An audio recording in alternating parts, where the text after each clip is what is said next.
Assalamualaikum warahmatullahi wabarakatuh dan salam sejahtera untuk kita semua. Secara umum, sepeda dapat dikelompokkan atas 3 jenis: road atau jalan raya, mountain atau gunung, dan urban perkotaan. Bila dilihat dari jenis fork yang digunakan, sepeda jalan raya umumnya menggunakan fork rigid, walaupun ada juga yang menggunakan fork suspensi, khususnya untuk sepeda gravel, seperti Niner MCR9 atau Magic Carpet Ride, yang merupakan sepeda gravel full suspension.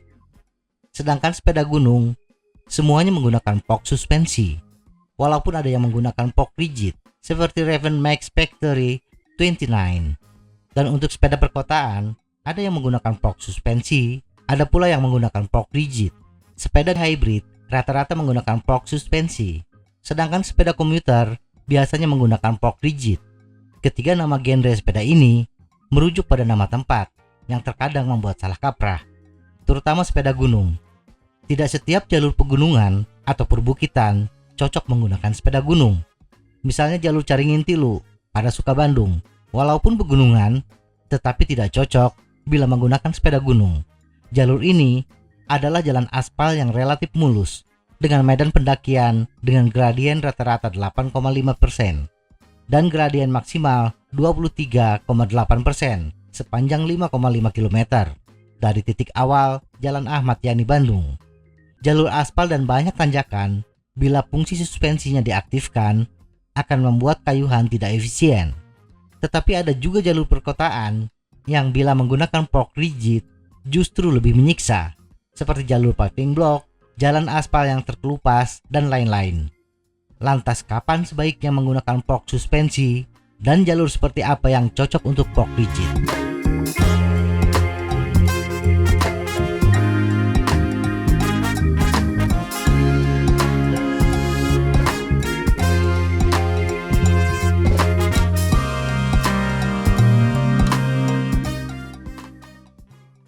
Suspensi dan getaran.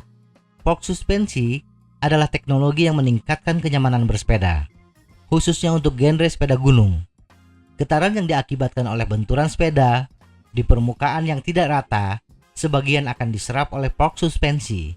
Tetapi menggunakan fork suspensi akan menambah bobot sepeda dan meningkatkan efek bobbing yang mengurangi efisiensi kayuhan. Selain fork suspensi, komponen sepeda yang turut meredam getaran adalah ban. Semakin besar volume ban dan semakin kecil tekanan ban, semakin besar pula menyerap getaran.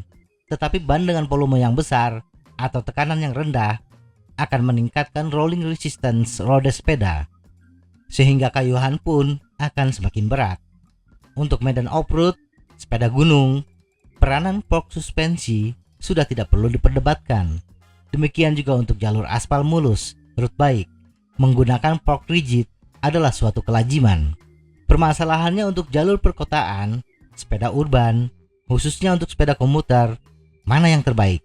Apakah menggunakan fork suspensi ataukah fork rigid? Jawabannya bergantung pada kualitas jalan dan lama perjalanan kita. Apa yang Anda punya? Tidak semua orang memiliki sepeda lebih dari satu. Ada sepeda dengan fork rigid dan ada sepeda dengan fork suspensi. Bila sepeda yang ada hanya sepeda rigid, tetapi jalur yang sering dilewati adalah jalan dengan permukaan yang tidak mulus, banyak lubang, polisi tidur, dan lain-lain, tidak perlu mengganti dengan fork suspensi.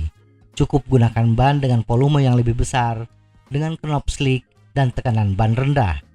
Dan bila sepeda yang digunakan sudah menggunakan fork suspensi, sedangkan jalur bersepeda relatif mulus, tidak perlu mengganti fork. Cukup matikan saja suspensinya. Rata-rata fork suspensi sudah menggunakan lockout. Dan gunakan ban dengan volume kecil, lebih tipis, dengan tekanan ban yang tinggi. Kepekaan tangan. Bila kepekaan tangan Anda terhadap getaran tinggi, pergelangan tangan, telapak tangan sering kesemutan karena jalur bersepeda yang tidak mulus, Anda bisa mempertimbangkan untuk menggunakan fork suspensi. Tetapi bila jalur bersepeda Anda relatif mulus atau ada sedikit guncangan dan tangan tidak terlalu sensitif, menggunakan fork rigid akan lebih bagus. Multifungsi. Sekali lagi, tidak semua orang memiliki lebih dari satu sepeda.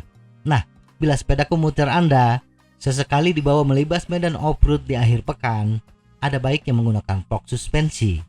Pilihlah box suspensi yang dapat diatur tingkat kekakuannya.